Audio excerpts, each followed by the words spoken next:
Coming up on Arirang News, in its policy direction for 2020, the South Korean government projects GDP growth to rise to 2.4%. It also plans to secure tens of billions of dollars more in investment. President Jaein notes progress in the economy, but he tells his ministers to double their efforts next year to ensure their policies bear fruit. And President Moon will meet next Monday with Chinese President Xi Jinping. They'll sit down in Beijing before Moon heads to a three-way summit with Japan. It's 4:00 p.m. here in Seoul. Thanks for tuning in to Arirang News. I'm Devin Whiting. President Moon Jae-in will head to Beijing next Monday for a meeting with Chinese President Xi Jinping before Moon goes to Chengdu for the three-way summit with Japan. Here's the announcement from the Blue House. President Moon, through his summit with President Xi, will exchange views on ways to strengthen bilateral relations and cooperation, as well as the situation on the Korean Peninsula.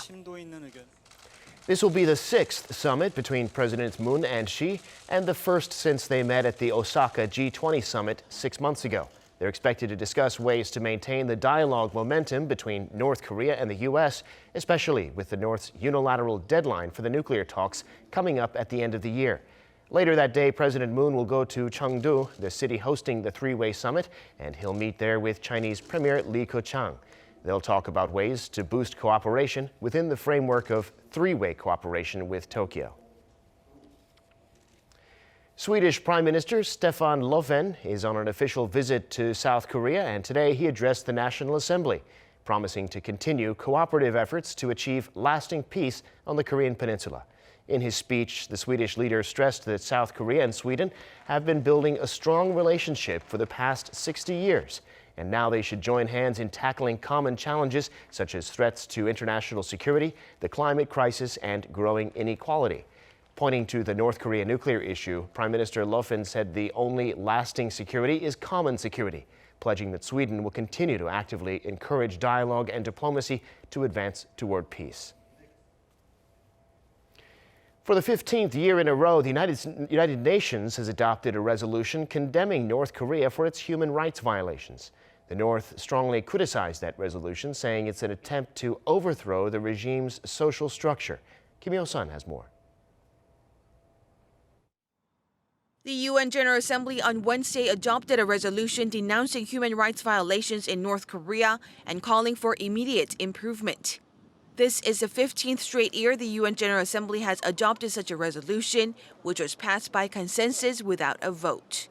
And it was the sixth time such a document was passed by consensus.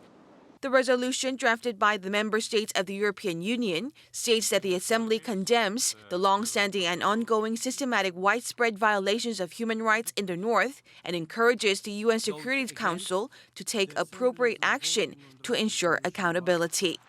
The resolution also recommends referring the North situation to the International Criminal Court and by considering further sanctions to target, quote, those who appear to be most responsible for human rights violations, which is an apparent reference to the regime's leader, Kim Jong-un.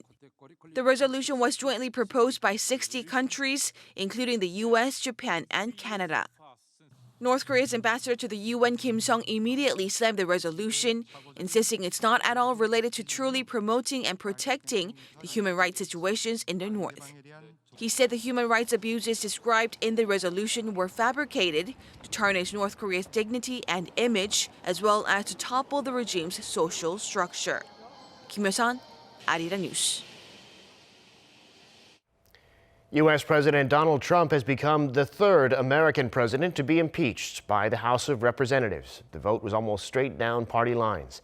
Now the Senate will consider whether to convict him, but that's a scenario seen as unlikely. Yoon Jung-min has the details.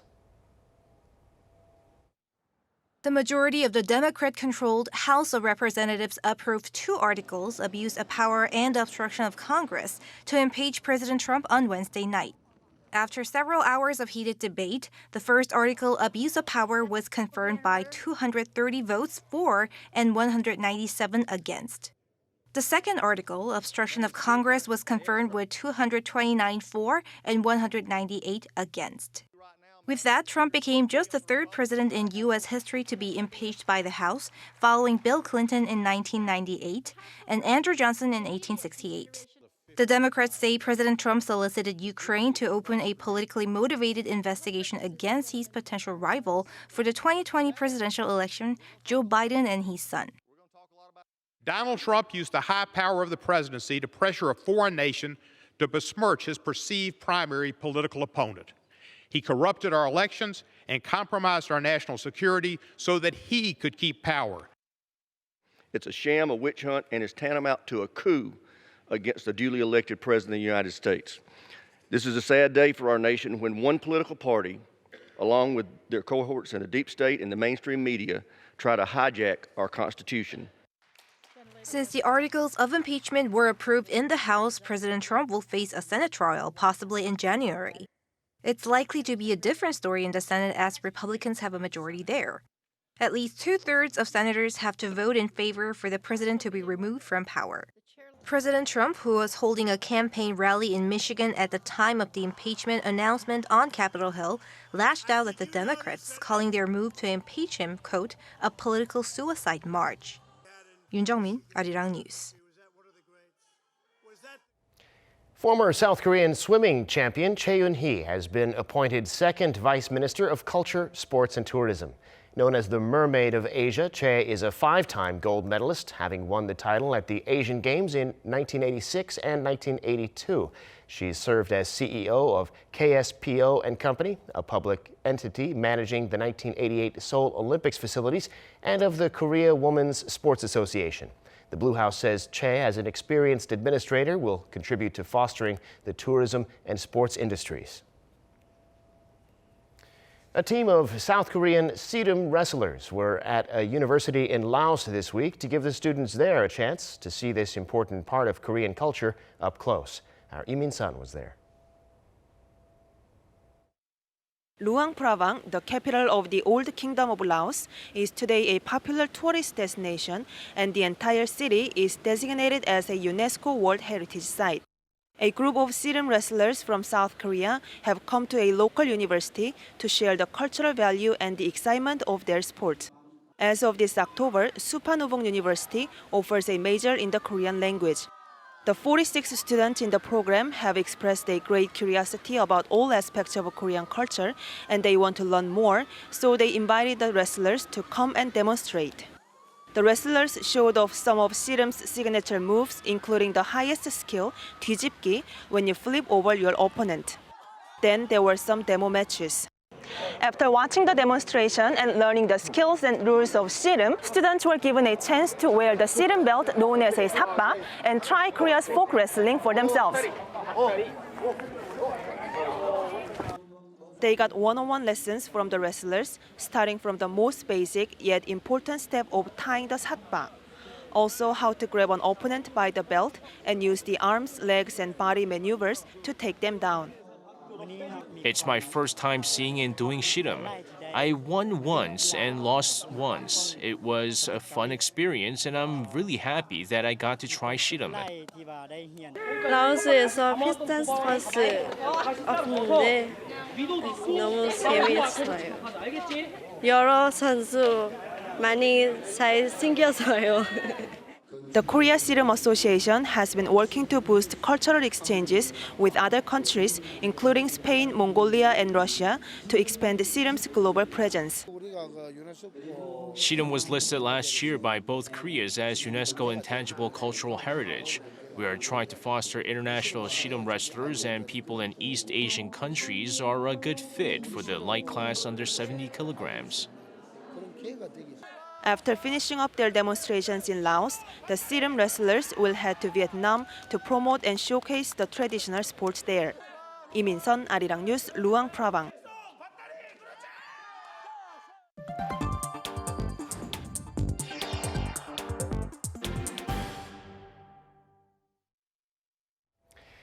This year, Korea's GDP is expected to grow by about 2%, held down by a slowing global economy and the uncertainties like the U.S.-China trade war, which has hurt Korea's exports. Fewer downside risks in 2020, though, so in its policy direction for next year, the government's expecting growth to rise. Kim Seungwoo reports. The government's economic priority next year is to increase the recovery momentum, while pushing forward with its three signature policies, namely inclusive growth, innovative growth, and the establishment of a fair economy. The government aims to spur that growth by increasing investment and domestic demand.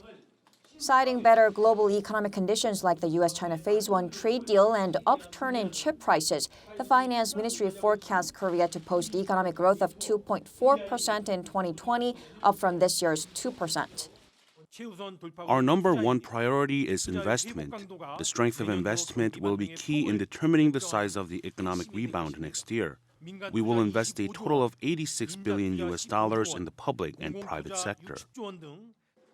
Of the $86 billion, about 60% will be public sector investment.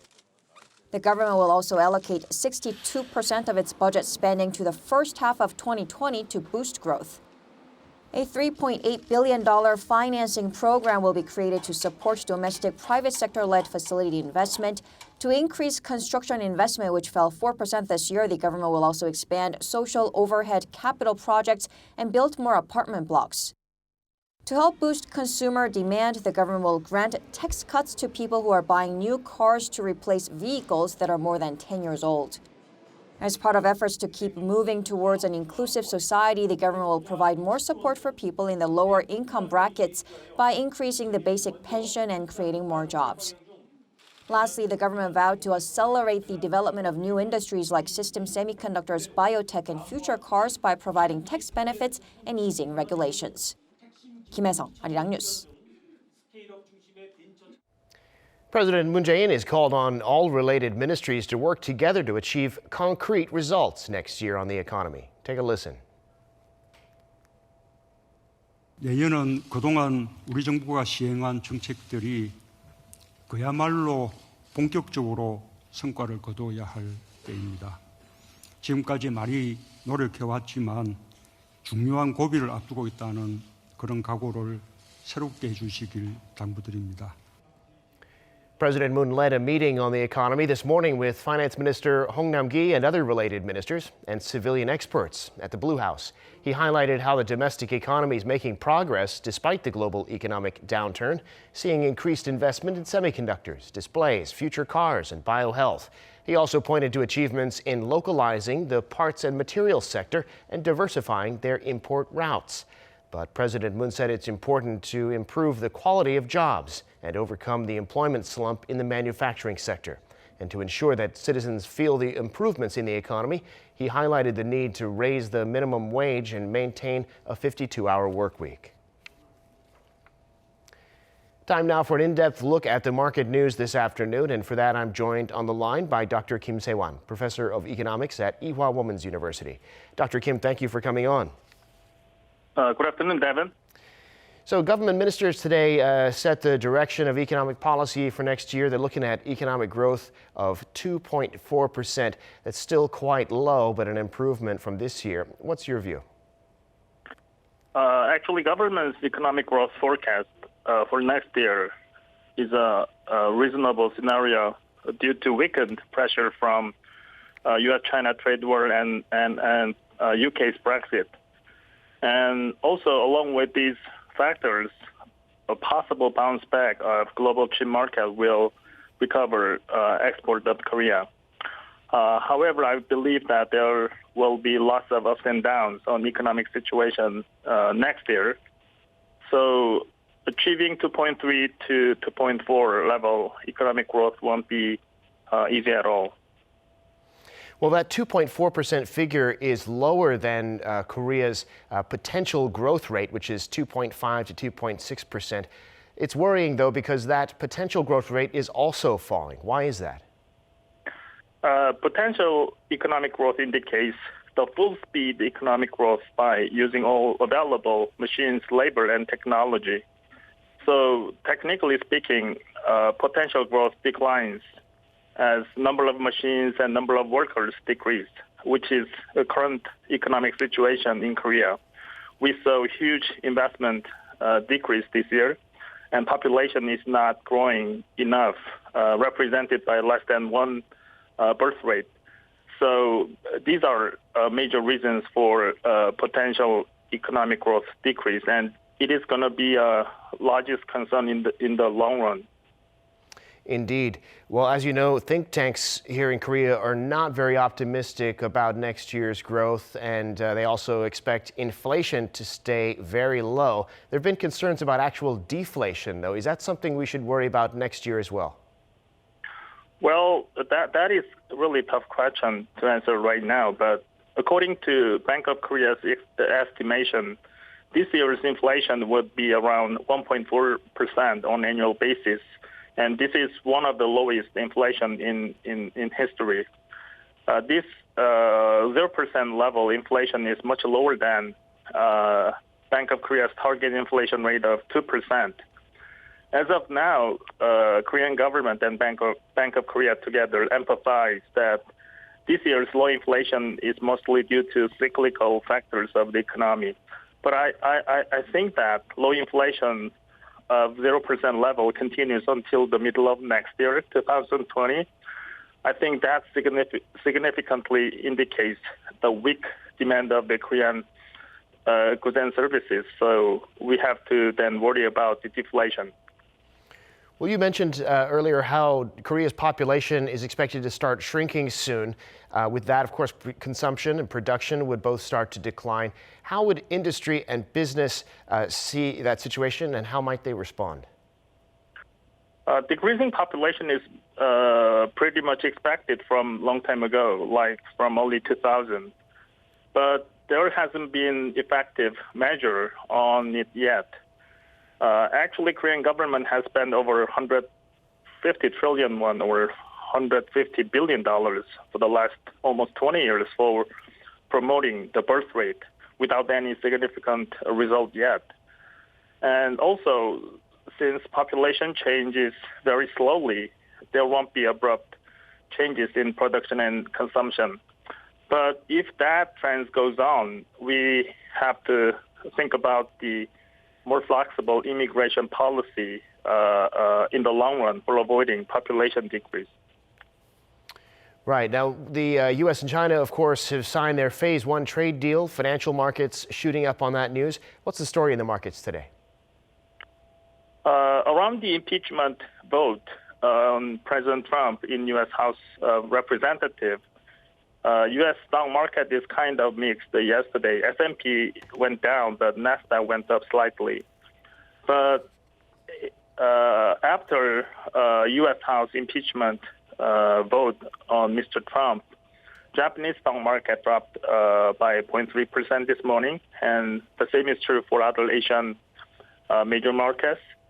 However, Korean Kospi has been pretty quiet this morning session. It dropped only by 0.04%, or so that was really a stable market for Korea today.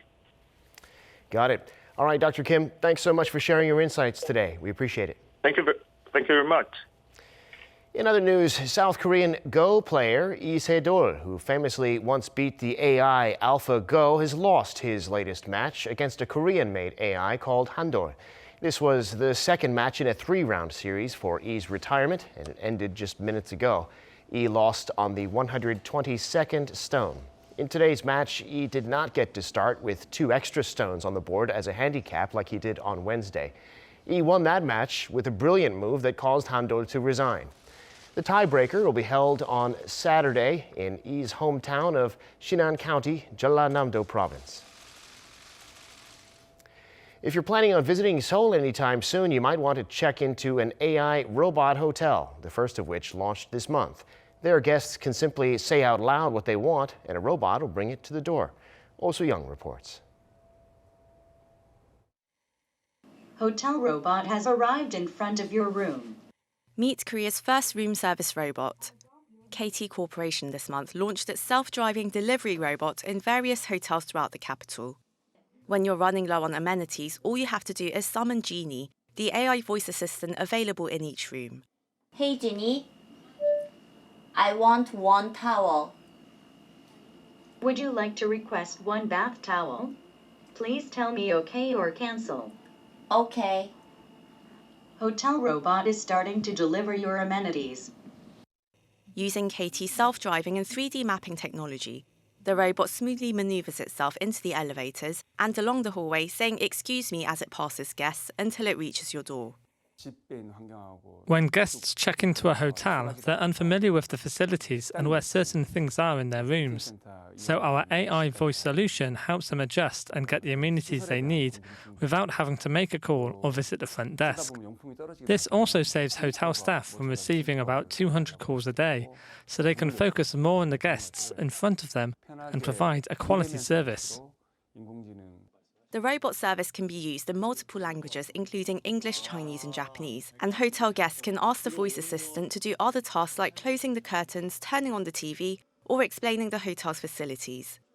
These voice-powered services, connecting various smart technologies, are expected to become more commonplace as Korea sets out its national strategy for AI development. Market research firm Canalys says Korea is the second fastest-growing market for AI speakers after China, with a projected 132% growth in 2019.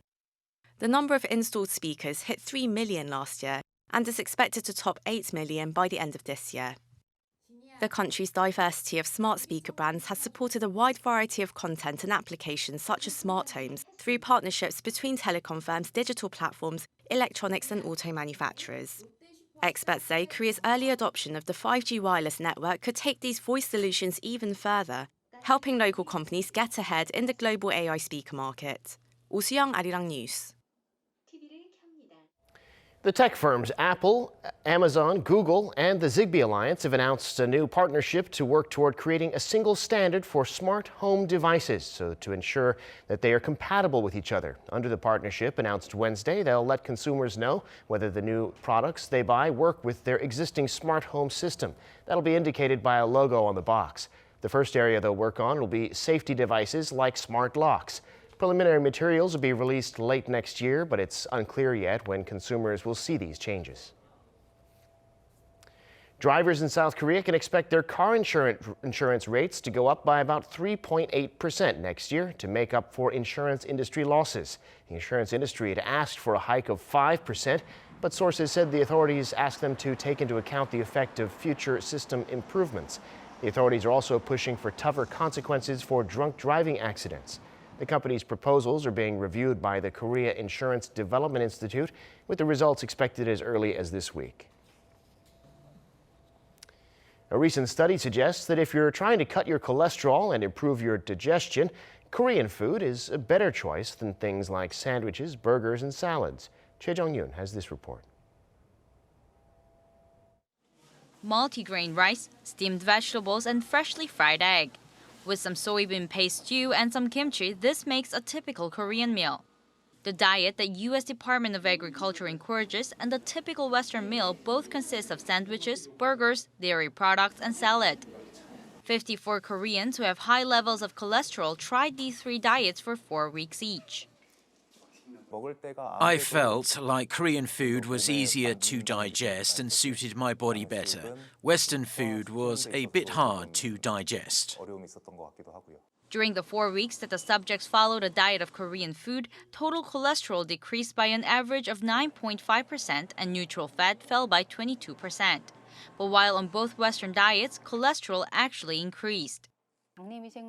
With the increase in intestinal microorganisms from Korean food, people can lower the risk of Western illnesses. The study also confirmed that Korean food helped increase the diversity of intestinal microorganisms, and some lactobacillus were only produced when eating kimchi. The joint study by Seoul National University and the National Institute of Agricultural Sciences was reported in 2 renowned nutrition journals. Researchers said Korean food is better for Koreans, but is also good for Westerners. Choi Jung-yoon, Arirang News.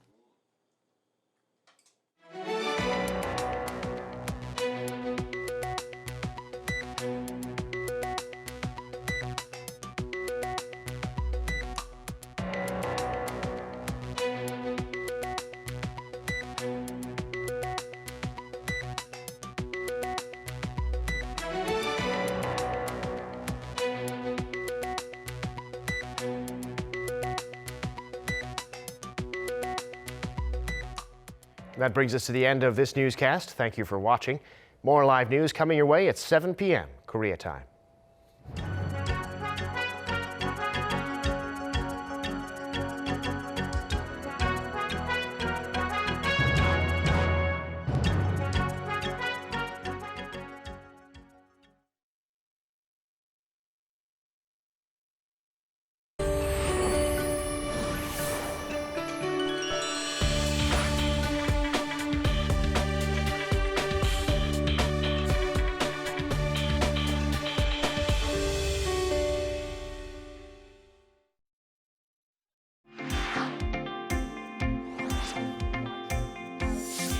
Get all the latest news happening in and out of Korea. The program Foreign Correspondents brings in different journalists from all over the world to sit down